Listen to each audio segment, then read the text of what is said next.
Көз аспаны бұлыңғыр. Нөсерлеп жауған жаңбыр Жаңылмен бірге жылап жатқандай. Жаңылдың төркініне келгеніне бүгін 4-ші күн. Кешірім сұрап келер деп күткен жолдасы келмеді. Бірінші рет емес, Қайырбек екеуі сөзге келіп қалса, бұл киімдерін жинап, әкесінің үйінен бірақ шығатын да, келесі күн-ақ өкпесі тарқап, алып кетуге келген күйеуіне еріп кете береді. Қайырбек те мұның осы мінезіне үйреніп алған. Бір күннен соң алып кетуге баратын, бара алмаса телефон соғып, мамаға еркелеп болсаң қайтенді деп келіншегіне көлік жіберетін еді. Жаңылдың әке-шешесі де жалғыз қыздарының бұл қылығына үйреніп кеткенді. Тек анасы оңашада, қызым-ау, бұл жүрісің дұрыс емес. Әйелдің орны өз ошағының қасы. Ер адамға бәрібір, сен ошағыңды тастап кете беретін болсаң, ол жылуды сырттан іздейді, деп ақылын айтатын. Жаңыл болса анасының ақылын түсінбей, шолақ ойлап, қойшы анашым, менен асып қайда барар дейсің? Кете алмайды еш қайда деп күле салады. Бұл жолғы келуінің жөні бөлек. 2 жасар ұлын ойнатам деп сыртқа алып шығып, жаңбырмен бірге жылап алды. Ана жүрегі де сезгіш қой. Қызының бұл келісі жай еркелік емес екенін бірден білген. Жаңбырдың астында қалдыңдар ғой деп қызы мен жиенін үйге алып келді. Жаңылжан, үй болған соң ыдыс-аяқ сылдырамай тұрмайды. Сәл ренжісең, мұнда шауып келе беруің де дұрыс емес. Қайырбектің келмей жатқанына қарағанда, оны қатты өкпелеткен сияқтысың. Ақмақ болма, өз үйіңе қайта ғой, деп қызын бауырына басып, арқасынан қақты. Маматай, мен енді бара алмаймын. Оған енді мен керек емеспін. Оның басқа елі бар. Анасының көкірегіне басын қойған Жаңыл еңкілдеп жылады. Қой, қайдағын айтпа. Бір түсінбестік болған шығар, деп Кенжегүл қызын жұбататын сөз таппады. Еркектің кейде еркелігін көтеруге тура келеді. Қателескен шығар. Кім қателеспейді дейсің? Мама, сіз дұрыс айтқан екенсіз. Мен мұнда сізге еркелеп жүргенде, ол жан жылуын сырттан іздепті, және тауыпты да. Күйеу баладан хабар болмады. Есін жиған Жаңыл баласымен бірге қалаға кетіп қалды. Пәтер бос тұр екен. Күйеуінің көңілдесінің үйіне кеткені анық. Сөресі бос тұр. Шаршап келген ұлын ұйықтатып жатып, Жаңыл өткен өмірін ойлады. Ата-анасына бұлаңдап өскен еркек қыз еді. Алдында 2 ағасы бар. Қалаға оқуға түсіп, 2-ші курста жүргенде тарих пәнінен дәріс беретін Дархан ағайына ғашық болды. 30-дарға келіп қалған жігіт ағасы қыздың сезімінен бейхабар еместі.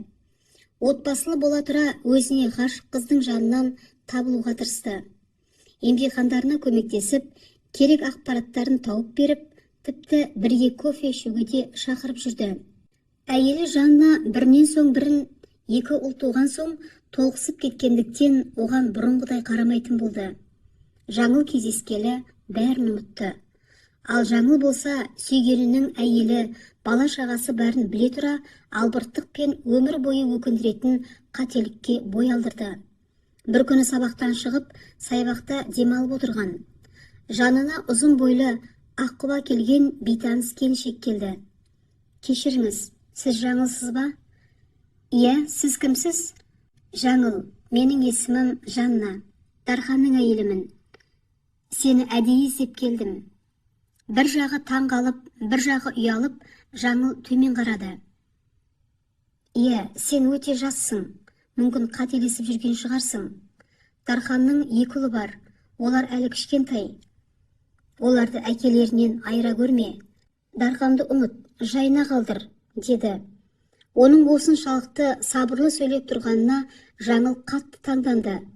Ол Дархан екеуінің қарым-қатынасын әйелі біліп қойса, келіп шашымды жұлатын шығар деп ойлайтын.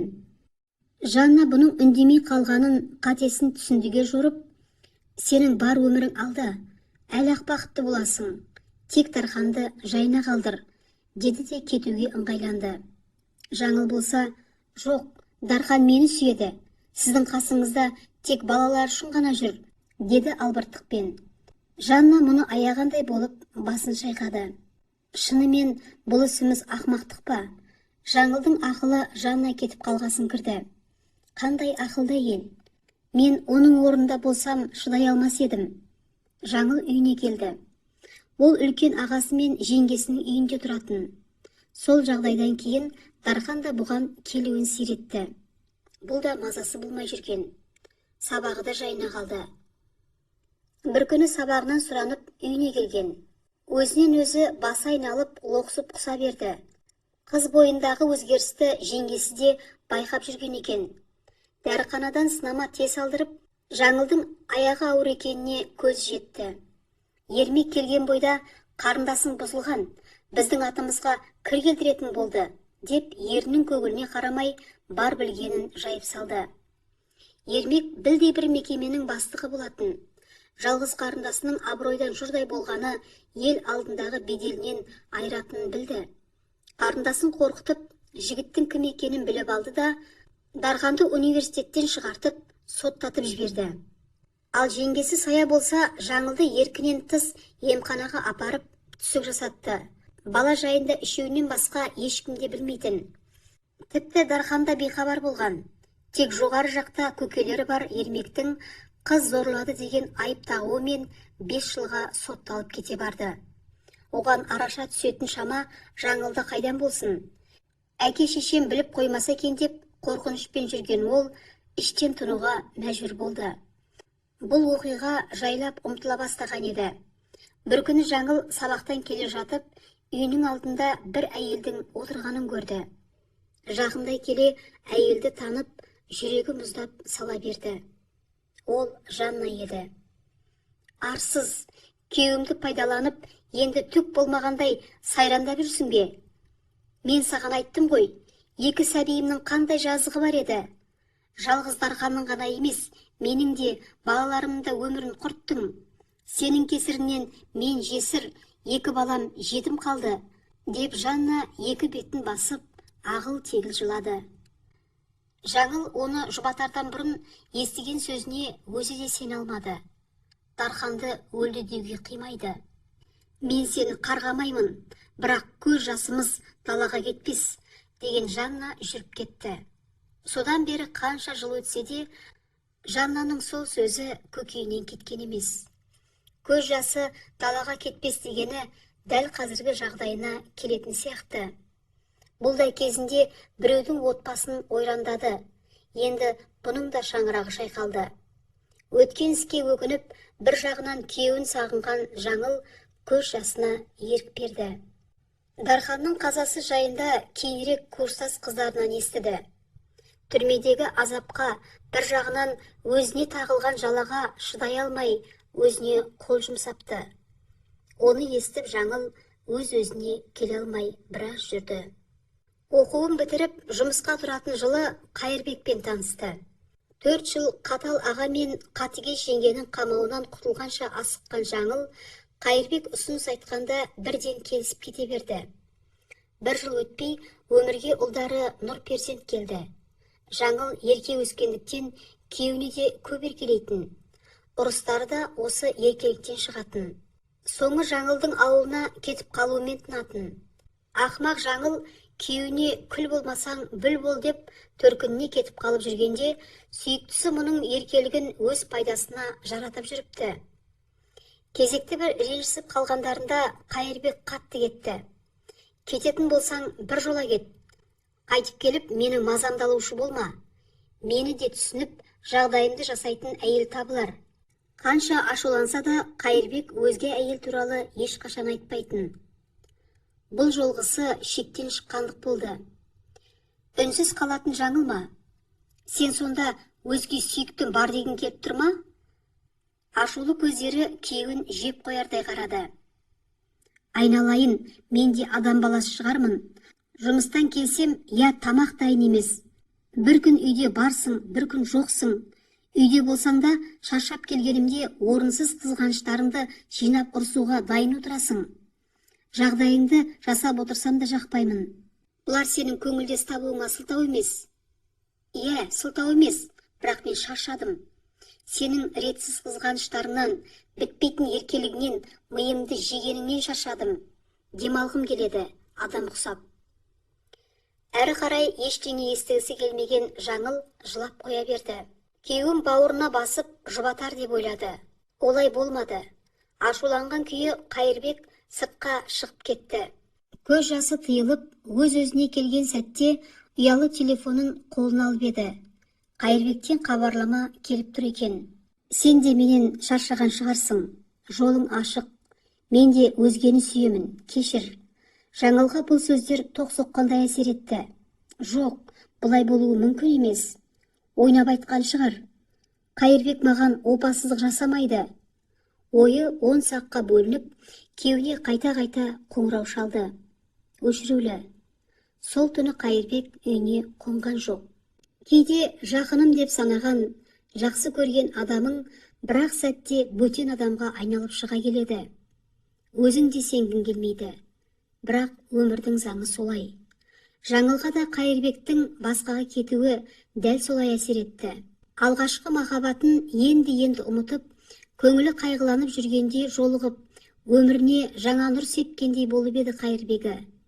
Дарханның өлімі, аға жеңгесінің мұны адам деп санамай, бұл үшін өздері шешім қабылдап, баласына түсік жасатуы қыз жанына ауыр жара салған болатын.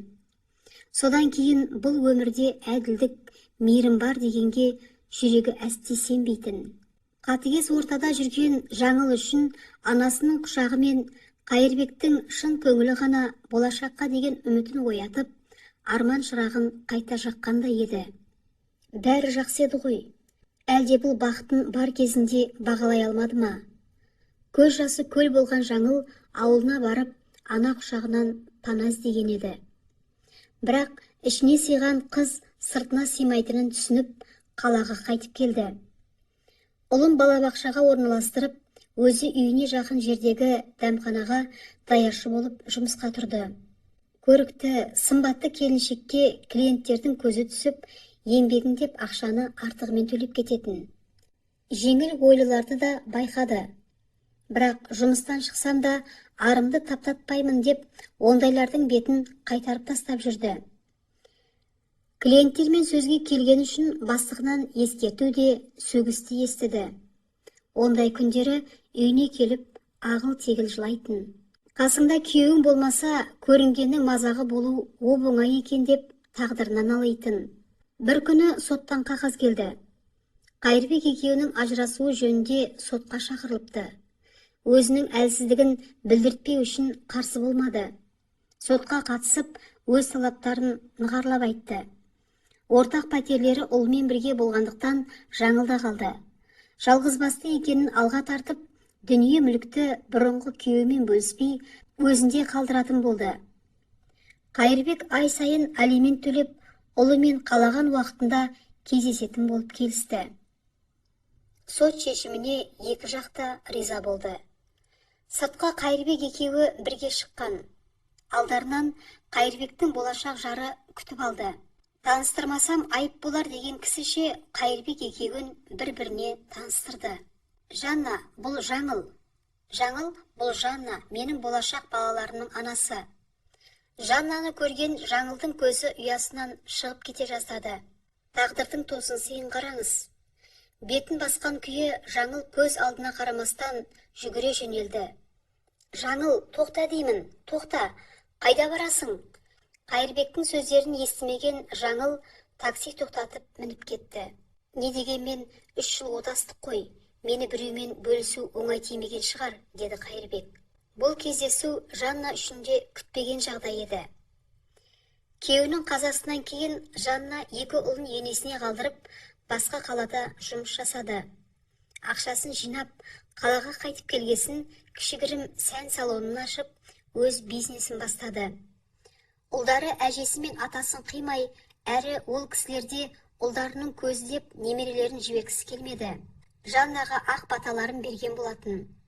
Жанна болса, балаларынан бір жола безіп кетпей, ай сайын ақша салып, қалаға әкеліп киіндіріп, қыдыртып тұрады. Кәсібі өрге домалап тұрса да, жалғыздықтан шаршаған ол, өзінің 10 жыл бірге оқыған сыныптасы Қайырбекті әйелімен ренжісіп, жағдайы болмай жүргенде кездестірді. үйіне шақырып, киімдерін жуып, тамағын дәмділеп беріп жүрді. Басында ешқандай арам ой болмаған, тіпті әйелінің кім екенін де сұрамаған болатын. Бірте-бірте бір-біріне бауыр басып, ұнатып қалғандарын өздері де байқамай қалды. Қайырбек Жаннаның қиындыққа мойымайтын ерекше сабырлығына, әйелдің исі аңқып тұратын нәзіктігіне, мейірімділігіне ғашық болды. Жаңылды қанша жақсы көрсе де, Жаннаның бойында бар қасиеттер бәрін ұмыттырды. Жаңылды таныса да, Жанна ол жайында Қайырбекке айтпады. Біреудің өткен өмірін қазбалап, жеке басының қадір қасиетіне қол сұғуды жөн көрмеді. Ол Жаңылдың ендігі уақытта мықты болып, бәріне шыдайтынына, көп ұзамай өз бақытын табатынына сенгісі келді. Бір кездері жек көріп, жау санаған адамына шын жүректен бақыт тіледі. Жаңыл болса, бұл кезде өткен өмірінде жасаған қателігі үшін жауап беретін кез жеткенін түсінді. Енді Қайырбек пен Жаннаға бақыт тілеуден өзге амал қалмағанын мойындады. Құдай қуат берсе, тағдырмен күресіп, қиындықтың бәрін жеңіп шығатынына сенді.